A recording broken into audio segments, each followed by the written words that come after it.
guys follow me on Instagram to never ever miss any of my crazy updates. Meanwhile, I know you guys want me to do it, so here it goes. This is of course the washer fluid, which comes all across the screen and does a great job. The wipers also work brilliantly well on this car, doing a fab job of cleaning the windscreen. But how is it to drive? Well, let's get going right away.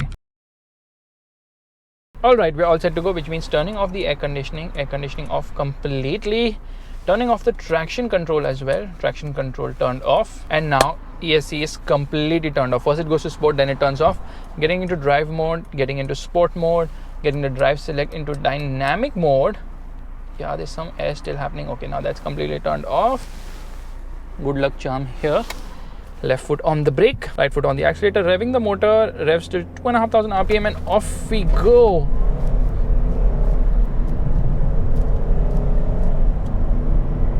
Okay, the performance doesn't really match the looks of the car, because the car obviously looks gorgeous, but the performance is kind of lacking because it is powered by a 2-liter diesel engine. Now this engine produces 190 horsepower and 400 Newton meters of torque, enough for a 0 to 100 km/h time of 7.8 seconds. Now that might not be fast, considering that this is actually a very sporty looking car. It is a convertible at the end of the day, but remember, Audi sells its A3 cab with a 1.4 liter petrol engine. It's better they offered a 2-liter diesel and not a 1.4, and obviously a 1.4 won't fit in this car. However, they should have offered a 2-liter petrol, because that would have definitely offered better performance, because in the Q5 as well as the Q7 it does perform quite well, and this being actually a convertible, a rather more aerodynamic car, will definitely perform better. But I was about to say, lighter car, but it's not really light because it weighs 1900 odd kgs.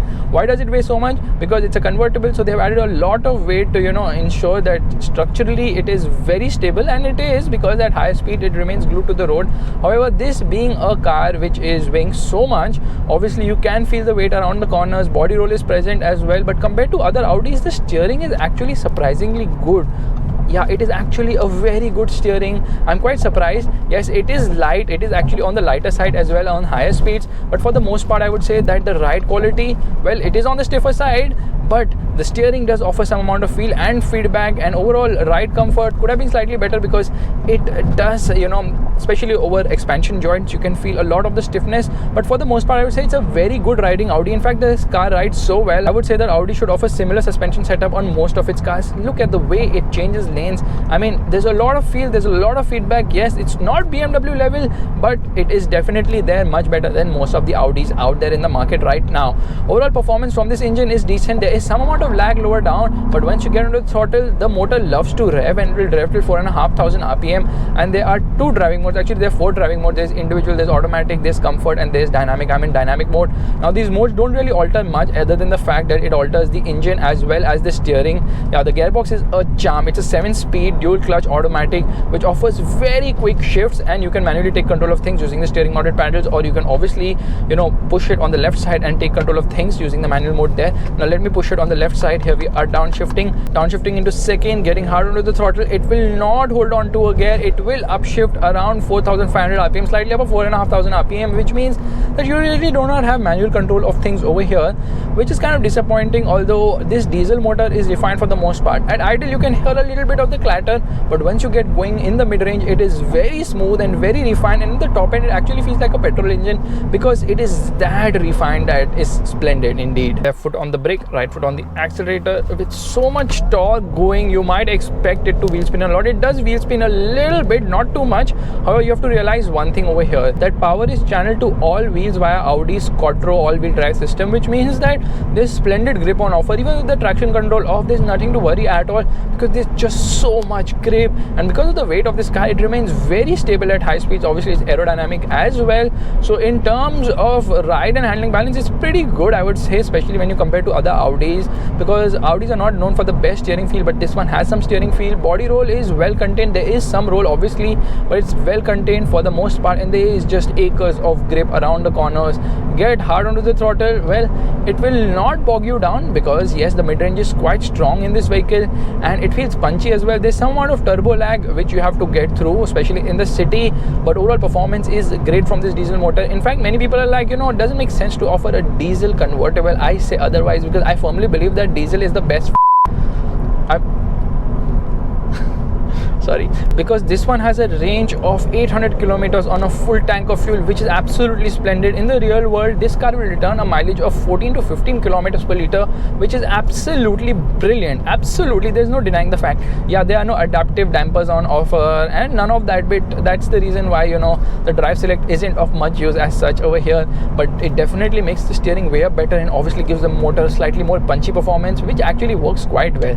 The top speed of this car is around 210 kilometers per hour, and it does feel a little bit front end heavy, but it will not understeer as much because the quattro system will come into play, channel power to the rear wheels and neutralize everything. So the balance is fab from this chassis. I absolutely love the way this car goes around corners because you sit low, it remains quite flat and composed through the bends, and obviously the steering also offers you some amount of feel over here. So for the most part, I would say that Audi has done a great job by offering a diesel convertible, because at the end of the day everybody actually offers a petrol convertible. So there's something different here from Audi, which is definitely worth appreciating here too. Now the thing about this car is that it is more about the looks, and because it's a convertible, people would want to put the roof down and make a style statement. It doesn't get a hard top roof. Well, that's fine, because the soft top tells the whole world that, hey, you know what, I'm driving a convertible, because it is a convertible in every possible way due to the really different kind of color for the rooftop, the cloth fabric roof. However, what I love the most about this Audi is the fact that because of the diesel engine, this is the car you can actually use for longer distances without even having to worry about fuel consumption, which is usually not the case with convertible cars. It has ample amount of grunt for both city as well as highway driving. Yes, it could have done more in terms of putting a smile on your face as far as pinning you back into the seat, but it doesn't do that. But hey, you have to make a compromise for fuel economy at the end of the day. Right foot on the accelerator, revving the motor, 2,500 RPM, and off we go. Initial surge is brilliant. It pulls very nicely, very strongly, but then it starts getting bogged down as you hit higher speeds, because obviously it is a diesel engine and torque is the name of the game here. So acceleration is actually quite brisk lower down, especially in the mid-range. It really surprises you. Top end is something where the diesel engine lacks, and that's the reason why people will miss a petrol engine in a convertible, because just imagine with the roof down, all you can hear is the noise from the engine coming right through your ears, because obviously there is nothing to insulate that. Overall refinement is brilliant. It is so brilliant, in fact, that you can barely hear anything from the outside. In spite of this being a soft top roof, that is the level of engineering at Audi. Absolutely sensational. Now I can obviously manually take control of things using the paddles, but I don't need to because the gearbox is so freaking fast with shifts. But should you buy one at a price of rupees 88 lakhs? Now yes, that sounds a lot of money, but the kind of style statement this car makes, it's a complete hard purchase while still appealing to the head, because remember one thing, this diesel engine is, my god, so frugal and definitely punchy and torquey as well. You don't have to ring it all the way to the red line, because the mid-range will delight you with the torque rush here. So guys, as I see it, I think the Audi A5 cab is an absolutely sensational convertible car and a must look if you're looking to buy a convertible under a crore rupees. But most of you would be like, you know, what is the real joy of a convertible? Well, the real joy of a convertible is by putting the roof down and then driving. So let's just do that right away. Now I know it's going to take a little long because it takes all of 18 seconds for this thing to happen, but yep, it's all done. Windows roll up, and now we are in convertible mode. Left foot on the brake, right foot on the accelerator, revving the motor, and off we go. Oh my god, wind in the hair, what a splendid feeling. Now with the air conditioning was off, I feel so good even with the temperature at 38 degrees outside because of the wind in the hair thanks to the roof down. And let me tell you, this is the reason why you would want to buy an A5 cab, because the feeling is just mind-boggling. That is the reason why a dog sticks his head out of the window to feel this wind in the air. Okay, you want to stick your head out of the window? No. Here you go. Be the dog. Shut up. Go for it. So guys, if you like this video, you know what you have to do. Give it a thumbs up, that's the like button, and also subscribe to the channel. I will see you guys in the next video real soon. And if you like this video, अरे बोल दिया already, गाड़ी बहुत मस्त है ना, सच्ची में. What say? How do you like it? It's awesome! It's fab! It is fab indeed. Let's put the windows down and let's see how much wind noise can you guys hear. If you can hear me, then let me know. Meanwhile, that is the 530D BMW. This vlog is over. Bye bye.